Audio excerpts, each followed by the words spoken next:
Suppose la situation, et tu as dû la voir dans ton cabinet, un couple, ils s'aiment, ça va bien entre eux, mais il y en a un qui a craqué pour quelqu'un d'autre. Alors le problème qu'on va envisager, c'est pas ça, c'est j'ai craqué pour quelqu'un d'autre et je me sens coupable. Alors j'aimerais que tu définisses un peu où elle est cette culpabilité et qu'est-ce qui se passe. Alors si quelqu'un vient me voir en séance, donc pas un couple, mais une personne seule, et avec je suis amoureuse de quelqu'un d'autre et j'ai une histoire avec quelqu'un d'autre, je me sens coupable. Effectivement, je vais déjà explorer avec elle de quoi elle se sent coupable. Avec comme toile de fond de ma réflexion que les endroits où on se sent coupable, c'est des endroits où on ne prend pas la responsabilité. Et que le sentiment de culpabilité est mis à la place du sentiment de responsabilité. C'est-à-dire que si j'assume tranquillement d'avoir une histoire avec quelqu'un d'autre, si je peux assumer de mentir, si je peux dire à mon compagnon dans 2 ans, quand il découvrira le poteau rose, oui, j'ai choisi de te mentir parce que c'était mon choix, alors ça va être vécu relativement tranquillement. Mais si la personne ne veut pas assumer la responsabilité de ses choix, qui sont j'ai une histoire à côté et je mens, alors elle va se sentir coupable. Comme si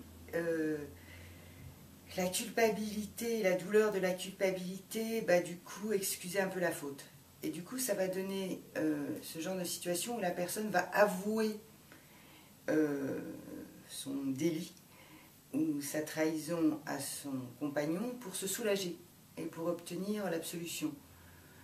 Ce qui, évidemment, elle n'obtient pas. Ce qu'elle obtient, c'est que l'autre souffre et voilà. Et à ce moment-là, il se passe autre chose dans le couple, ça fait une crise de couple et des fois des choses très importantes apparaissent et sont dites et ça permet de remettre un peu les pendules à l'heure dans le couple. Mais pour répondre à ta question, la culpabilité, je la mets toujours en perspective avec la notion de responsabilité. C'est voilà. Ce qui me frappe, c'est le mot avouer, parce que avouer et dire, pour moi, c'est pas du tout la même chose. Avouer, ça fait partie du registre de la culpabilité. Et quand on avoue, on attend ou une punition qui va nous mettre d'équerre avec notre conscience, ou l'absolution, ce qui revient à peu près au même. Ce qui est une position enfantine.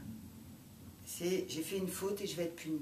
Et ce n'est pas la position de je suis responsable de mes choix et j'en assume les conséquences et c'est ma vie et elle m'appartient. Et je ne sais pas si c'est aussi le thème, mais je pense qu'il y a aussi une croyance qui est répandue qui est qu'on ne peut pas aimer 2 personnes à la fois. Et ça, c'est faux. Voilà, la réalité est que l'on peut aimer 2 personnes à la fois, bien évidemment. Mais et désirer. Et désirer. On peut aimer 2 enfants à la fois, même 3, même 4, et on peut aimer 2 hommes ou 2 femmes. Et cette réalité psychique est extrêmement difficile à gérer socialement et dans nos sociétés. Mais c'est une réalité psychique. On peut aimer plusieurs personnes. Je te remercie, Isabelle.